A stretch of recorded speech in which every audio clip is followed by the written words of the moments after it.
ட்ரெண்ட்வுட்ஸ் மக்களுக்கு வணக்கம். இது பைல்வான் டாக்ஸ். சினிமாவை பத்தியும் சினிமா நடிகர் நடிகைகளை பத்தியும் வரப்போற புது புது படங்களை பத்தியும் சூப்பரான அப்டேட்டான விஷயங்கள் எல்லாத்தையும் இப்ப நாம சார் கிட்ட கேட்டு தெரிஞ்சுக்கலாம். வாங்க ஷோக்குள்ள போலாம். வணக்கம் சார். என்னை வாழ வைத்துக் கொண்டிருக்கும் யூடியூப் சேனல் நேயர்களுக்கு நன்றியும் வணக்கம். உங்களை பார்க்கறதுல ரொம்ப சந்தோஷம் சார். ஏன்னா நீங்க வந்து பேசினாலே அடுத்து சினிமாவில் என்னென்ன நடக்க போகுதுன்றதை நாம தெரிஞ்சுக்க போறோன்ற ஒரு ஹாப்பினஸ் எப்பவுமே இருக்கும். அதே மாதிரி வியூவர்ஸுமே நீங்க எப்போ வருவீங்க, எப்போ பேசுவீங்க, அடுத்து சினிமாவில் யாரை பத்தி என்ன சொல்லுவீங்க அப்படின்ற ஒரு எதிர்பார்ப்பு நிறையவே இருக்கு.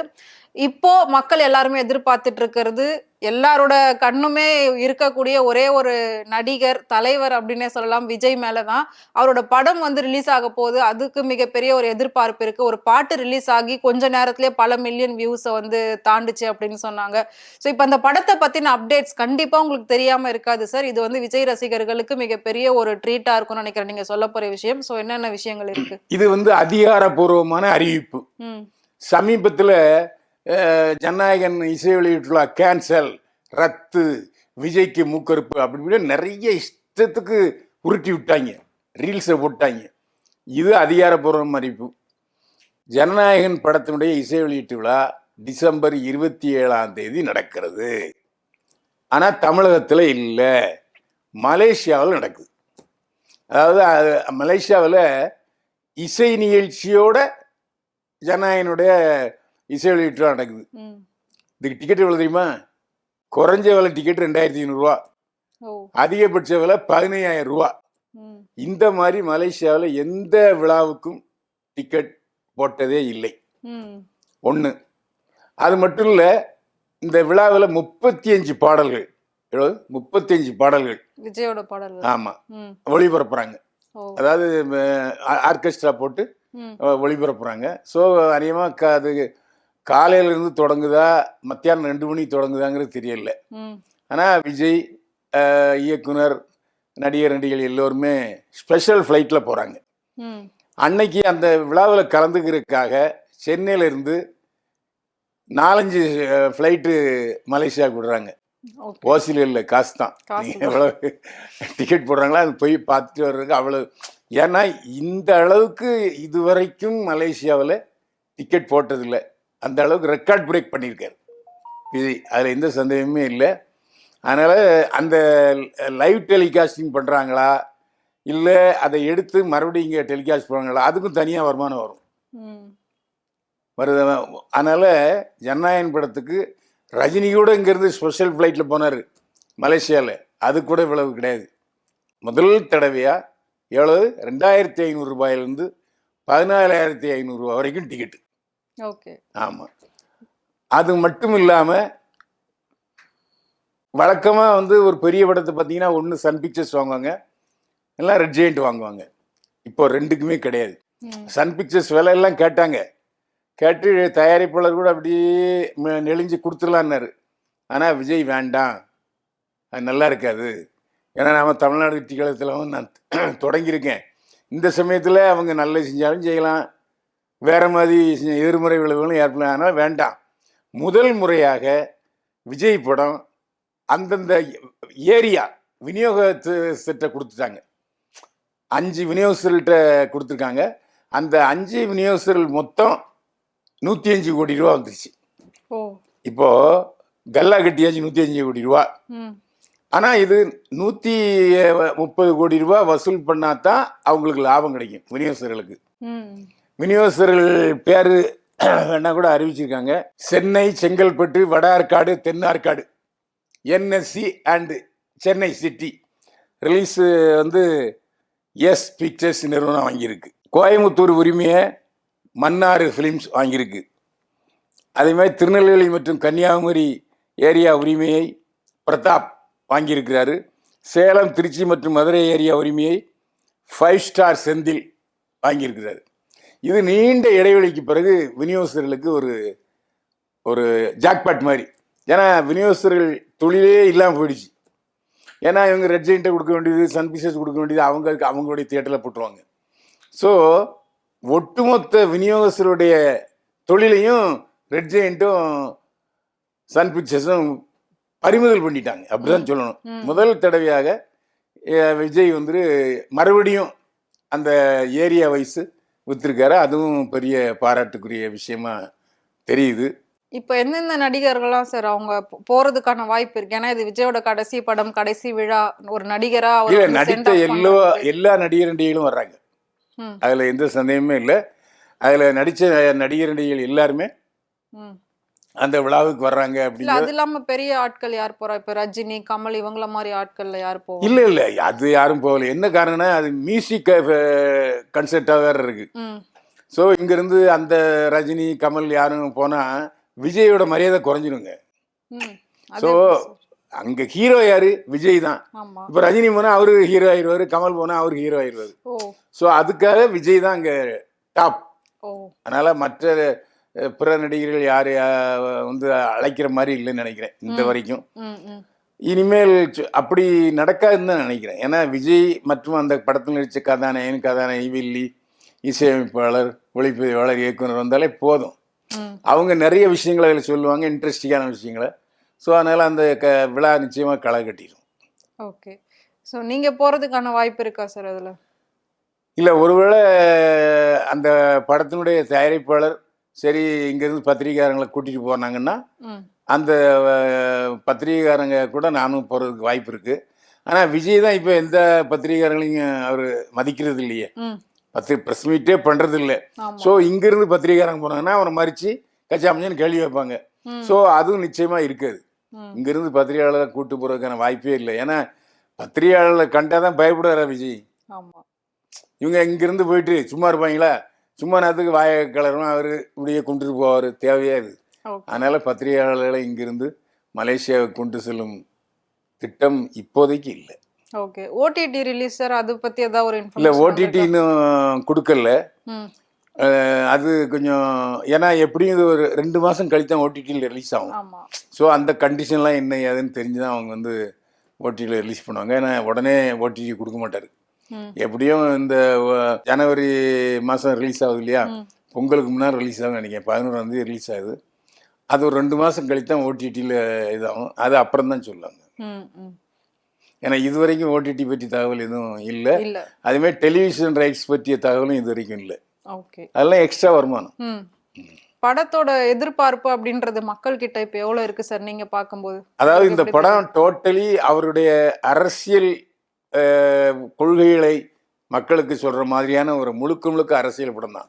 ம், அதில் எந்த சந்தேகமே இல்லை. ம். ஏன்னா அந்த தளபதி கச்சேரிங்கிற முதல் பாட்டும் கூட அந்த அந்த நோக்கி தான் பயணிச்சிட்டு இருக்கு. அதனால் நிச்சயமாக அரசியல் படமாகவும் இருக்கும். இந்த திமுக அரசுக்கு செம சவுக்கடி அந்த படத்தில் கொடுத்துப்பாரு. ம், ஸோ அந்த வகையிலையும் ஒரு ஓப்பனிங் இருக்கும். ம். அது இல்லாமல் விஜயோடைய வழக்கமான அந்த சின்ன பசங்களுக்கான விஷயங்கள், அப்புறம் பெண்களுக்கான விஷயங்கள், அதாவது குடும்பத்தோடு உட்காந்து பார்க்குற படமாக அந்த படத்தை கொடுப்பாரு விஜய். அதில் எந்த சந்தேகம் இல்லை. அதாவது அரசியலை பற்றி நாம் எதிர்மறையாக சில கருத்துக்களை சொன்னால் கூட ம்.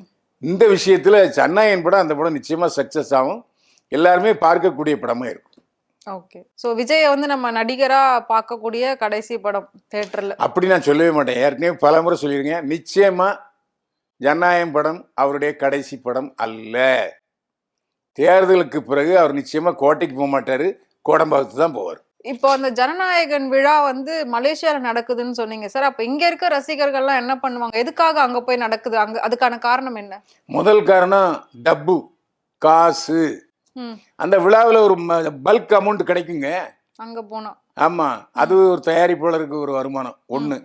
ரெண்டாவது என்னென்னா இங்கே அப்படிப்பட்ட பிரம்மாண்டமான விழா நடத்த முடியாது, நடத்தவும் திமுக அரசு அனுமதிக்காது. ம், ம். ஏன்னா அவருக்கு ஒரு கிரேஸ் வந்துடும் இல்லையா? ஆமா. அந்த அந்த அந்த இசை வெளியீட்டுவால விஜயோடைய புகழ் இன்னும் அதிகமாகும். அதிகமாயிடும். ஸோ அதை திமுக அரசு விரும்பாது. அதில் ஏதாவது கசம்சா பண்ணுவாங்க.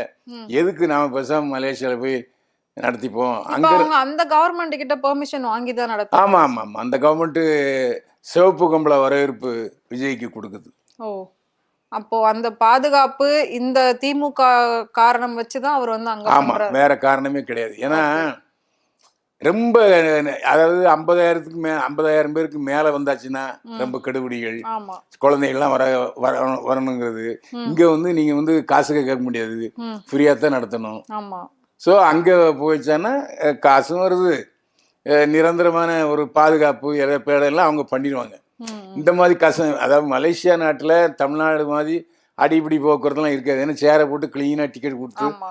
பண்றதுனால அது அது இருக்காது. இந்த ரகலை போக்குவரத்து இருக்கிறதுக்கு வாய்ப்பு இல்லை. ஓகே. ஓகே. இப்போ திரும்பவும் நம்ம வந்து விஜய பாக்குறதுக்கான வாய்ப்பு இருக்கு அப்படின்னு நீங்க நான் வந்து திரும்ப சொல்லிருக்கீங்க. திரும்ப சொல்லிக்கிட்டு இருக்கேன், ஜனநாயகன் படம் விஜய் நடிக்கும் கடைசி படம் அல்ல. மீண்டும் அவர் நடிக்க வருவார். ஓகே. சோ ஏன்னா அதே மாதிரி இந்த சூழல் அப்படி இருக்கு. ஓகே. அதே மாதிரி இப்போ ஜனநாயகன் அப்படின்னு பேர் வச்சிருக்காங்க. இந்த படம் வந்து அவர் அரசியலுக்கு வந்ததுனால இந்த மாற்றத்தை இந்த மாத்தி வச்சிருக்காங்களா, இல்லாட்டி இதுதான் பேருன்னு ஃபர்ஸ்டே ஃபிக்ஸ் பண்ணிருக்காங்களா சார்? இல்ல ஏன்னா இல்ல பேர் ஃபர்ஸ்ட் வெளியிடாம இருந்தாங்க. இல்ல அதாவது இவர் சினிமாவுக்கு வருவதற்கு தயாரான சூழ்நிலையில இந்த படம் தெலுங்குல இருந்து ஒரு டப்பிங் படம். ஓ. ஆமா, அது அரசியல் படம். அதே அரசியல் படத்தை இங்க தமிழுக்கு தகுந்தபடி மாத்தி பண்ணியிருக்காங்க. ஓகே. ஓகே. சரி, இப்போ வந்து கமல் சாரை பத்தின ஒரு விஷயம் மிகப்பெரிய ஒரு சர்ச்சையா போய்கிட்டு இருக்கு. அதாவது அவரோட ப்ரொடக்ஷன்ல வேலை தரேன் அப்படின்னு சொல்லி நிறைய பேர் வந்து மிஸ்யூஸ் பண்ணி பணங்கள் பறிக்கிறதா, மோசடி நடக்கிறதா ஒரு கேஸ் போயிட்டு இருக்கு. அது உண்மையா சார்? உண்மைதான், கமலஹாசனே சொல்லியிருக்கிறாரு. கமலஹாசன் இப்போது எந்த படம் தயாரிக்கிறாருங்கிறது அவருக்கே தெரியாது. விரைவில் தயாரிக்க போறாரு. ஆனா என்ன பண்ணிட்டாங்கன்னா, கமலஹாசன் படத்தில் நடிப்பதற்கு நடிகைகள் தேவை அப்படின்னு சொல்லி ஒரு கும்பல் இறங்கி பலவற்றை ஒரு 4 லட்ச ரூபா 5 லட்ச ரூபா கலெக்ஷன் பண்ணி ஏமாத்திட்டானுங்க. ஏன்னா இவருக்கு தெரியாது. அப்புறம் இது வந்து கேள்விப்பட்டு கமலஹாசன் இது பற்றி சைபர் கிரைமில் இப்போ கம்ப்ளைண்ட் கொடுத்துருக்காரு. கமலஹாசன் ராஜ்கமல் ப்ரொடக்ஷன் சார்பில் இப்போது படம் தயாரிக்கிறோம். ஆனால் அந்த தயாரிப்புக்கு எந்த நடிகர்களையும் நாங்கள் அழைக்கவில்லை. அந்த இது டிபார்ட்மெண்ட்டே வேற. இப்போ போட்டிருக்கிறது வந்து ஒரு போகஸ் தில்லுமுல்லு மோசடி பசங்க பண்ணுறாங்க, யாரும் நம்பிடாதீங்க. ராஜ்கமல் ஃபிலிம்ஸுக்கு சினிமாவில் நடிக்கிறதுக்கு ஆள் தேவைன்னு சொன்னால் யாரும் நம்பாதீங்க, அது பொய் தகவல்ங்கிறத கமலஹாசனே அறிவிச்சிருக்காரு. இது இல்லாமல் இப்போ சினிமாவில் நிறைய ஒரு தில்லுமுல் நடந்துகிட்டு இருக்கு. அங்கங்கே வந்து காஸ்டியூம் டிசைனர்னு சொல்லிவிட்டு நீங்கள் இந்த படத்துக்கு ஆள் தேவை, தனுஷ் படத்துக்கு ஆள் தேவை, மதுரைக்கு ஆள் தேவைன்னு சொல்லிட்டு நிறைய பெண்களை வரவழைச்சி அவங்கள வந்து இந்த மாதிரி இவர்கிட்ட நீங்கள் வந்து அட்ஜஸ்ட்மெண்ட் சொன்னா தான் படம் கிடைக்குன்னு சொல்லி பயங்கரமாக அசிங்கமான தொழில் பண்ணிட்டு இருக்காங்க. தனுஷ் மேனேஜர் அப்படி பண்ணாருன்னு சொல்லி ஒரு நடிகை வெளியிட்டு இருந்தாங்க சார். இல்லை, அது பொய்ன்னு அந்த நடிகையே சொல்லிட்டா. ஏன்னா அந்த நடிகை என்ன சொல்லியிருக்கு, தனுஷ் படத்தில் நடிக்கிறதுக்கு எனக்கு வாய்ப்பு கேட்டு தனுஷ் மேனேஜர் ஃபோன் பண்ணார். ஆனால் அவர் எனக்கு அட்ஜஸ்ட்மெண்ட் பண்ணுன்னு சொல்லி கேட்டார். ஆனால் எனக்கு சந்தேகம் வந்துருச்சு, தனுஷ் கம்பெனியில் வந்து இப்படி பேச மாட்டாங்களேன்னு சொல்லி நான் வந்து இதை வந்து எப்படியாவது தனுஷ் கவனத்துக்கு கொண்டு போகணுன்னு தான் நான் இதை பேசினேன். மற்றபடி தனுஷ் மீதோ அவருடைய மேனேஜர் ஸ்ரேயாஸ் மேலேயோ எனக்கு தனிப்பட்ட கால் பிடிச்சி கிடையாதுன்னு பல்டிடிச்சார். ஆனால் முதல்ல அவங்க என்ன பண்ணிட்டாங்க, அந்த யூடியூப்ல அந்த பேட்டி கொடுத்துருக்கு. யூடியூப்ல பேட்டி கொடுக்கும்போது என்ன பண்ணிட்டாங்க, இதை மட்டும் எடுத்து போட்டாங்க. முன்னாலையும் கட் பண்ணிட்டு போட்டாங்க. அது பரபரப்பாயிடுச்சு. இப்போ என்னன்னா, அங்கே டிவி சீரியலில் அந்த பொண்ணை நிறுத்துறது அப்படிங்கிற முடிவுக்கு வந்தோடனே அந்த அம்மா இப்படி மாற்றி பேசிச்சு. ஏன்னா சினிமாவில் ஒரு நடிகையோ இல்லை ஆர்வக்கோளாறு உள்ள பெண்ணை பேசுனாங்கன்னா அதுக்கப்புறம் சினிமாவில் அவங்களுக்கு வாய்ப்பே தரமாட்டாங்க. அந்த பொண்ணு மோசம்யா அப்படின்னு தயாரிப்பாளர் சொல்லுவார், தயாரிப்பு நிர்வாகி சொல்லுவார், டைரக்டர் சொல்லுவார், நடிகைன்னு சொல்லிடுவாங்க. ஸோ அந்த பயத்தில் மறுபடியும் அந்த பொண்ணு மாற்றி பேசியிருக்கு. அதனால் இதுக்கு இடையில ஸ்ரேயாஸ் தனுஷ் மேனேஜர் சொல்லியிருக்காரு, அந்த பொண்ணு கொடுத்த நம்பர் என்னோட நம்பர் இல்லை, அதனால் அது யாரோ மிஸ்யூஸ் பண்ணியிருக்காங்க அப்படின்னு அவரும் சொல்லிட்டாரு. ஸோ அந்த ப்ராப்ளம் ஓவர். நான் சொல்கிறது என்னென்னா, இப்போ அங்கங்கே ஓசூர், தருமபுரி, நெல்லை, தூத்துக்குடி, மதுரை, நாகர்கோவில் இந்த பகுதியில் சில ஆட்கள் காசு சம்பாதிக்கிறதுக்காக இப்படி பண்ணி அவங்கள ஏமாத்துறது மட்டும் இல்லாமல் அவங்கள வேற ஒரு தொழில் செய்கிறதுக்கும் அவங்க வந்து நிர்பந்திச்சிருக்காங்க. இது போலீஸாருடைய கவனத்துக்கு இன்னும் வரல. ஏன்னா பாதிக்கப்பட்டவங்க என்ன செய்வாங்க, பாதிக்கப்பட்ட பெண்கள் என்னை அவன் கற்பழிச்சிட்டான், என்னை அவன் பாலியல் பலாத்காரம் பண்ணான்னு சொன்னால் அசிங்கமாக இருந்துச்சுன்னு, அதாவது திருடனுக்கு தேள் கொட்டும் மாதிரி பேசாமல் சைலண்ட்டாக இருக்காங்க. ஸோ இந்த நிகழ்ச்சி மூலமாக நம்முடைய நேயர்களுக்கு நான் சொல்லுறது என்னென்னா, தயவு செய்து இந்த மாதிரி நடிப்பதற்கு ஆள் தேவைன்னு சொன்னீங்கன்னா நம்பாதீங்க. அது எல்லாம் தில்லு முள்ளு. ஒரு வேளை அப்படி நடிகர்கள் தேவைன்னா அந்த தயாரிப்பு நிறுவனத்திலிருந்தே நேரடியாக விளம்பரம் கொடுப்பாங்க. அதுதான் ஒரிஜினல். எனவே இப்போ மற்றபடி எவனாவது இந்த படத்தில் நடிக்கிறதுக்கு சிம்பு படத்தில் நடிக்கிறது தேவை, தனுஷ் படத்தில் நடிக்கிறது தேவை, ஜெயரவி படத்தில் நடிக்கிறது தேவைன்னா நம்பாதீங்க, ஏமாந்துருவீங்க. ஓகே. அதே மாதிரி இப்போ சினிமாவில் வந்து போதைப் பொருள் நிறைய பயன்படுத்துகிறாங்க நிறைய பேருக்கு அப்படின்னு சொல்லி ஒரு நியூஸ் வந்தது. அது உண்மையா சார்? ஆமாம், அது வந்து சிம்பு உடைய பழைய படம் ஒன்று தயாரித்தவர். அவர் பேர் ஷர்புதீன். அவர் சமீபத்தில் காரில் வந்திருக்காரு, 27 லட்சம் வச்சுருக்காரு. அது இல்லாமல் வெளிநாட்டு பெத்த மீன், அது என்ன பெத்த டைம்னு அது என்ன சொல்கிறாங்க, அந்த மருந்தும் வச்சுருந்துருக்காரு. ஸோ அவரை அரெஸ்ட் பண்ணிட்டாங்க. அவர் அரெஸ்ட் பண்ணும்போது அந்த 27 லட்ச ரூபா சொந்தம் கொண்டாடினவர் ஏடிஎம்கே பிரமுகர் ஒருத்தர். அவர் போலீஸ் ஸ்டேஷனுக்கு போனோடனே அவரை விசாரிச்சுருக்காங்க. அப்போ உடனே ஏடிஎம்கேரங்க எல்லாரும் கூட்டிட்டாங்க ஸ்டேஷனுக்கு முன்னால். அதில் பழைய டிநகர் சத்யா எம்எல்ஏ அவரெல்லாம் போய் சொல்லியிருக்காரு. ஸோ நீங்கள் எந்த சமயத்தில் கூப்பிட்டாலும் விசாரணைக்கு வரணும்னு சொல்லிட்டு அந்த அதிமுக பிரமுகரை வெளியே சரி போகணும்னு சொல்லிட்டாங்க. ஆனால் அந்த 27 லட்சம் இப்போது எழும்பூர் நீதிமன்றத்தில் ஒப்படைச்சிட்டாங்க. அந்த 27 லட்சம் எப்படி நான் ஷர்புதீனுக்கு கொடுத்தேன், ஏன் கொடுத்தேன், அது என்னுடைய பணம் தானேங்கிறத அவர் எழும்பூர் நீதிமன்றத்தில் உறுதிப்படுத்தி நிரூபிச்சுட்டு அப்புறம் வாங்கிக்கலாம். இதில் இன்னொரு விஷயம் என்னென்னா, இந்த ஷர்புதீனுக்கு வேலையே வாரந்தோறும் சனி ஞாயிறுகளில் பெரிய பார்ட்டி, அதாவது வெளிநாட்டு போதை மருந்து சாப்பிட்ற பார்ட்டி. அதில் பல துணை நடிகைகள்லாம் வந்திருக்காங்க. ஏன் வர்றாங்கன்னா, அவங்களுக்கு சில லிங்க் கொடுத்துருக்காருங்க. லிங்க் கொடுத்து அவங்கள வந்து இவர்கிட்ட நீங்கள் பழகுங்க, அவருடைய இஷ்டத்துக்கு இது பண்ணுங்க, இவ்வளோ தருவார் போகிறோன்னு அப்படி அந்த ஒரு வேலையும் பண்ணியிருக்காரு அவர். அதில் பல நடிகைகள் அவருக்கு துணையாக இருந்திருக்காங்க. அது பற்றியும் விசாரணை நடக்குது. ஏன்னா அந்த நடிகைகள் மூலமாக சினிமா பிரமுகர்களுக்கு அந்த போதை மருந்து விற்றாங்களா போக்குவரத்துங்கிறது அது விசாரணை நடந்துக்கிட்டு இருக்கு. ஸோ அதில் நிறைய பேர் பிடிபடுவாங்க. ஏற்கனவே உங்களுக்கு தெரியும், 2 நடிகர்கள், 2 நடிகர் கிருஷ்ணா 2 பேரும் வந்து போதை கடத்தல் மருந்தில் இப்போது மாட்டிக்கிட்டு அமலாக்கத்துறை விசாரணையில் இருக்குது. அவங்க ஜாமீனில் இருக்காங்க. இப்போ இந்த போதை மருந்து நான் ஏற்கனவே பேசியிருக்கேன். இந்த வெளிநாட்டு போதை மருந்து ஏன் நடிகர்கள் பயன்படுத்துகிறாங்கன்னா, அதோட தினோண்டு விலை 12,000 ரூபா. எவ்வளவு? 12,000. ஆமாம், அது நாக்கில் தடவிட்டேன்னா கிட்டத்தட்ட 10 நாள் அப்படி போதையில் மிதக்கலாம். இதில் என்ன ப்ளஸ்ன்னா, அந்த போதை மருந்து சாப்பிட்டா பசிக்காது. இப்போ கஞ்சா அடித்தாங்கன்னு வச்சுங்க, ஃபுல்லாக பசிக்கும், செம கட்டுவாங்க. இது அப்படி இல்லை. இந்த உடல் மெலிவதற்காக இதை போட்டுக்கிட்டோன்னா அவன் பாட்டு சாப்பிடாம இருக்கலாம், ஜூஸ் குடிச்சிட்டு இருக்கலாம், உடல் மெலிஞ்சிடும். ஒன்று. இன்னொன்று, வாசனை வராது. இப்போ விஸ்கி லொட்டு லூஸுக்கு சாப்பிட்றாங்களே, அப்போ வாசம் வரும். ஸோ இந்த தண்ணி அடிச்சிங்கன்னு தெரியும். ஆனால் இந்த வெளிநாட்டு போதை மருந்து போட்டோம்னாக்கா வாசம் வரவே வராது. அதே மாதிரி நீங்கள் போலீஸில் மாட்டினீங்கன்னு வச்சுங்க, ரத்தத்துலேயும் அது நீங்கள் குடிச்சிருக்கீங்கன்னு நிரூபணம் ஆகாது. அது ஒரு ப்ளஸ் இருக்குது. இவ்வளோ ப்ளஸ் இருக்கிறனால தான் அந்த 12,000 கொடுத்து பெரிய நடிகைகள் வசதி உள்ளவங்க இதை வாங்கி சாப்பிட்டுட்டு இருக்கானுங்க. அதான் உண்மை. ஓகே. நீங்கள் ஏதாவது அட்வைஸ் கொடுக்கணுன்னா என்ன சார் சொல்லுவீங்க? நடிகைகளுக்கு பாதுகாப்பாக இருக்கிறதும் எல்லா விஷயத்துல இருந்தும்.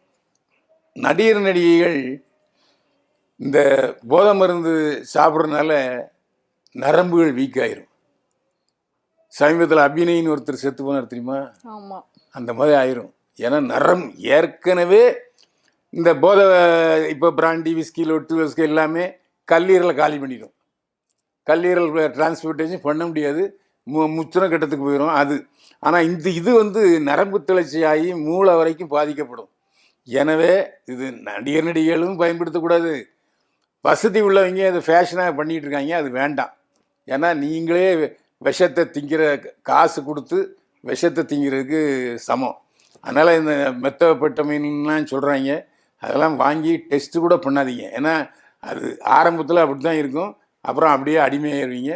ஸோ வேண்டாம், வேண்டாம், போதைக்கு அடிமையாகாதீர்கள். அதான் நம்முடைய அறிவுரை. ஏற்றுக்காது உங்கள் இஷ்டம். Okay, thank you sir. நிறைய விஷயம் வந்து சூப்பராக சினிமாவை பற்றி சொல்லியிருக்கீங்க, அட்வைஸும் கொடுத்துருக்கீங்க. எல்லா விஷயமும் வந்து நீங்கள் நிறைய ஓப்பனாக பேசியிருக்கீங்க. Thank you so much sir. மீண்டும் சந்திப்போம். வாழ்க வளமுடன்.